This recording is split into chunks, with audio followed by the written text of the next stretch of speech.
तारीख थी 28 दिसंबर 2022। सुबह के लगभग 6 बज रहे थे। तभी पश्चिम बंगाल के हावड़ा जिले के एक अस्पताल में एक व्यक्ति रोता हुआ भागते हुए आता है और कहता है, रास्ते में 3 लोगों ने मेरे साथ मारपीट की और मेरी पत्नी को गोली मार दी। गोली लगने की बात सुनते ही अस्पताल में हड़कंप मच जाता है और डॉक्टर भागते हुए कार तक आते हैं। गोली बिल्कुल कान में सटाकर मारी गई थी। जांच के तुरंत बाद गाड़ी में पड़ी महिला को मृत घोषित कर दिया जाता है। पता करने पर पता लगता है कि मरने वाली महिला कोई आम महिला नहीं, बल्कि झारखंड की एक जानी मानी डांसर और एक्ट्रेस है। वैसे तो इनका असल नाम रिया कुमारी था, मगर एंटरटेनमेंट इंडस्ट्री में ये ईशा आलिया नाम से मशहूर थी। क्योंकि मामला काफी हाई प्रोफाइल लग रहा था, इसलिए पश्चिम बंगाल पुलिस तुरंत हरकत में आती है और जांच पड़ताल शुरू हो जाती है। शुरुआती जांच में ही पुलिस को कुछ ऐसे क्लूज मिलते हैं जिससे केस का पूरा रुख ही बदल जाता है और फिर जैसे जैसे जांच आगे बढ़ती गई, हिला देने वाले खुलासे होते गए। पुलिस वालों को पहले जो कहानी सुनाई गई थी, हकीकत उससे बिल्कुल अलग और खौफनाक थी। तो आखिर रिया कुमारी उर्फ ईशा आलिया की मौत की वजह क्या थी? उनकी हत्या किसने की और इस केस में अब तक क्या कुछ हुआ था? जानने के लिए इस वीडियो में आखिर तक बने रहिएगा। यकीन मानिए, कातिल और कत्ल की वजह के बारे में जानकर आप शॉक रह जाएंगे। जांच में इस कत्ल का इंश्योरेंस कनेक्शन भी सामने आता है। वो कैसे, जानेंगे आगे। फिलहाल वीडियो में आगे बढ़ने से पहले हमारे चैनल को सब्सक्राइब कर दीजिए, बेल आइकन को जरूर प्रेस करें और वीडियो पसंद आ जाए तो शेयर जरूर करें। अब तक आपको अंदाजा हो गया होगा कि हम रिया कुमारी उर्फ ईशा आलिया की बात कर रहे हैं, जो कुछ महीने पहले तक कई स्थानीय भाषाओं की एंटरटेनमेंट इंडस्ट्री की जानी मानी चेहरा हुआ करती थी। यूट्यूब की दुनिया में भी इनके लाखों चाहने वाले थे और आज भी हैं। रिया का जन्म एक मिडिल क्लास फैमिली में हुआ था, मगर इनके सपने काफी बड़े थे।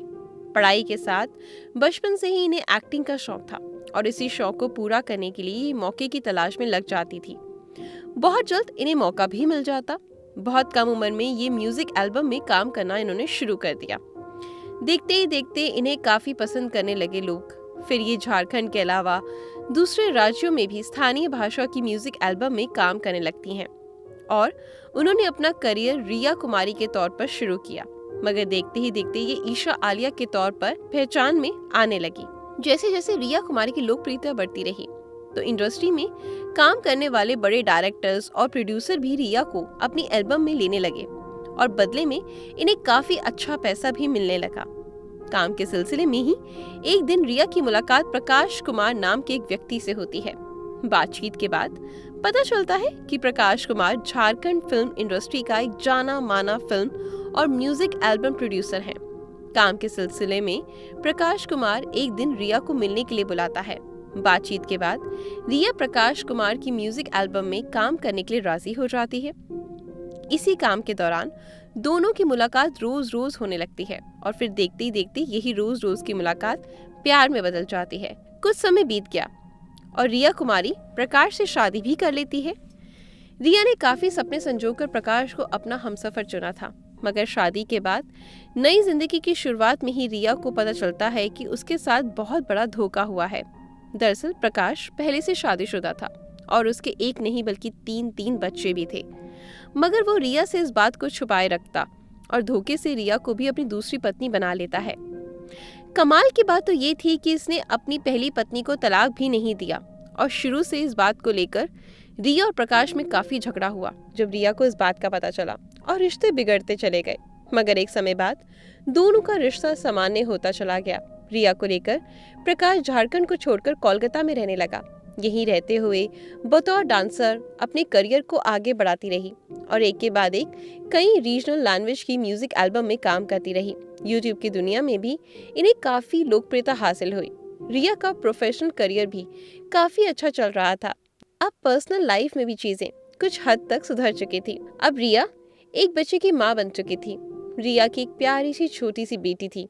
इन दोनों की जिंदगी कुल मिलाकर ठीक ठाक चल रही थी, मगर 2022 के अंत में सब कुछ बदल जाता है। नए साल के कुछ दिन पहले रिया अपने पति के साथ काम के सिलसिले में झारखंड आती है और फिर 28 दिसंबर 2022 को झारखंड से वापस कोलकाता जाने लगती है। रिया और प्रकाश कोलकाता अपने घर पर पहुंच पाते उससे पहले ही एक हिला देने वाला दावा करते हुए प्रकाश कुमार भागते हुए हावड़ा जिले के एक अस्पताल पहुंचता है। प्रकाश के दावे के मुताबिक वो हावड़ा के बागबान क्षेत्र के NH-16 के करीब सुबह सुबह कुछ जरूरी काम से गाड़ी से उतरा ही था। तभी वहां पर कुछ नकाबपोश लोग आते हैं और वो प्रकाश के साथ मारपीट कर उसका सामान लूटने की कोशिश करने लगते हैं। ये सब कुछ होता देख गाड़ी में बैठी रिया अपनी 3 साल की बेटी को गाड़ी में ही छोड़कर गाड़ी से नीचे उतरती है और प्रकाश की मदद करने लग जाती है। प्रकाश के बयान के मुताबिक वो तीनों गुंडे लूटपाट करने की कोशिश करते हैं और उसे बुरे तरीके से मारते हैं। ये सब देखकर रिया बीच बचाव करने आती है। जब रिया बदमाश को रोकने की कोशिश कर रही थी, तभी एक बदमाश अपनी बंदूक निकालता है और रिया को गोली मार देता है। प्रकाश के मुताबिक उसके साथ ये लूटपाट की घटना सुबह के लगभग 5:30 से 6 बजे के बीच हुई। प्रकाश के मुताबिक रिया को गोली गाड़ी के बाहर मारी गई, इसलिए गोली मारते ही जब गुंडे भाग जाते हैं तो वो रिया को गाड़ी में डालता है और अस्पताल की तलाश में लग जाता है। थोड़ी दूर आगे जाने के बाद उसे कुछ लोग दिखाई देते हैं। इनसे वो पूछता है क्या अस्पताल आसपास है। जवाब में वहां मौजूद लोग एक स्थानीय अस्पताल के बारे में बताते हैं। प्रकाश भागते हुए अपनी पत्नी को लेकर वहां जाता है और सारी बातें सुनाता है। प्रकाश की बातें सुनते ही डॉक्टर की टीम कार तक आती है और जांच करते ही कंफर्म कर देती है कि रिया कुमारी की मौत हो चुकी है। रिया की मौत की बात सुनते ही प्रकाश पागलों जैसी हरकत करने लगता है। जोर जोर से चीखता है, चिल्लाता है। इतनी ही देर में अस्पताल प्रशासन की ओर से दी गई जानकारी के बाद कोलकाता पुलिस की एक टीम भी अस्पताल पहुंच जाती है और कागजी कार्रवाई करने के बाद रिया के शव को पोस्टमार्टम के लिए भेज दिया जाता है, जबकि प्रकाश को वहीं बैठने के लिए कहा जाता है। जिस गाड़ी से प्रकाश और रिया ट्रैवल कर रहे थे, उस गाड़ी को भी पुलिस जब्त करके फॉरेंसिक जांच के लिए भेज देती है। पुलिस प्रकाश से घटना के बारे में पूछताछ शुरू करती है। शुरुआती दौर से ही पूछताछ में प्रकाश का बयान बदलने लगता है। पहले वो कहता है कि वो पेशाब करने के लिए गाड़ी से उतरा था। थोड़ी देर बाद वो कहता है कि बेटी रोने लगी थी, इसलिए हमने गाड़ी रोकी थी।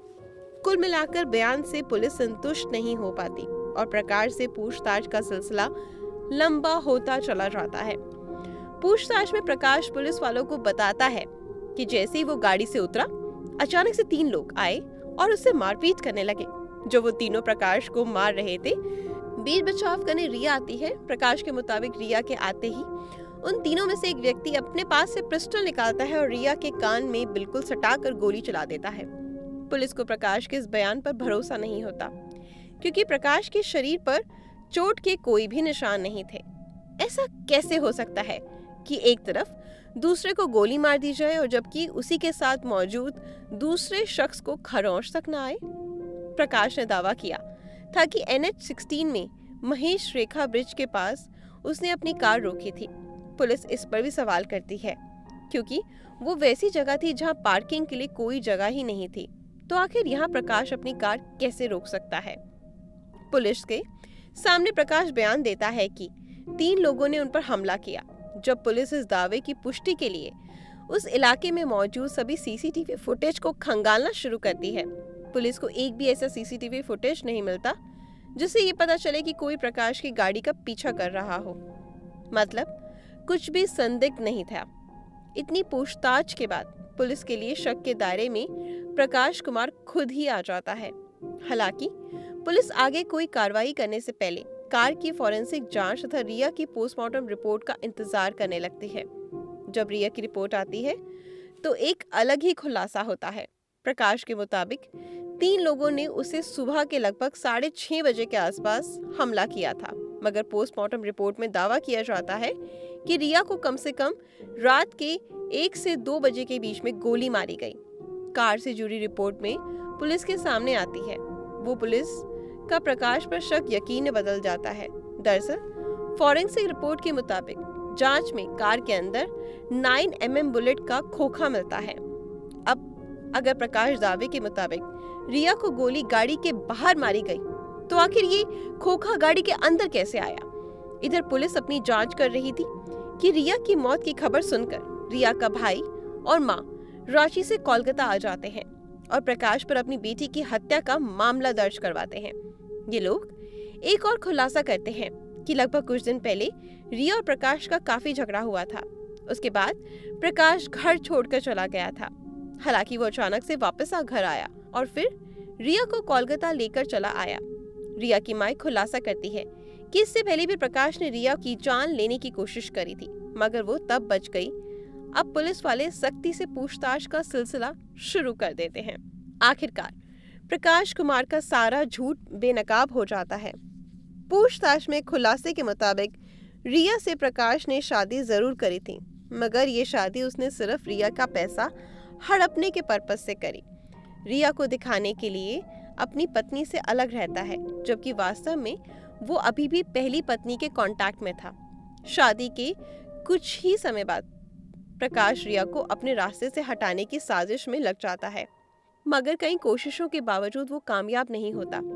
लास्ट में प्रकाश अपने एक भाई संदीप कुमार के साथ मिलकर रिया के खिलाफ साजिश करता है और ये सभी मिलकर प्लानिंग करते हैं कि क्यों न रिया की हत्या कर दी जाए और इस हत्या को लूटपाट की कोशिश दिखाई जाए। इसके बाद रिया से झगड़ा होने के बावजूद प्रकाश वापस रिया के पास जाता है। कुछ दिनों तक खुशी खुशी उसके साथ रहता है और फिर उसे अपनी साजिश को अंजाम तक पहुंचाने के लिए रिया को लेकर कोलकाता के लिए निकल जाता है। मगर रास्ते में जब रिया को नींद आ जाती है तो प्रकाश का भाई संदीप कुमार सोती हुई रिया के सर से बिल्कुल सटाकर गोली मार देता है। इसके बाद संदीप वहां से भाग जाता है, जबकि इस मर्डर को लूटपाट की कोशिश में की गई मर्डर का रूप देने के लिए प्रकाश रिया के शव को बड़ी सावधानी के साथ गाड़ी में रखकर आगे बढ़ता रहता है और फिर अस्पताल ले जाकर अपनी बनी बनाई कहानी सुनाता है।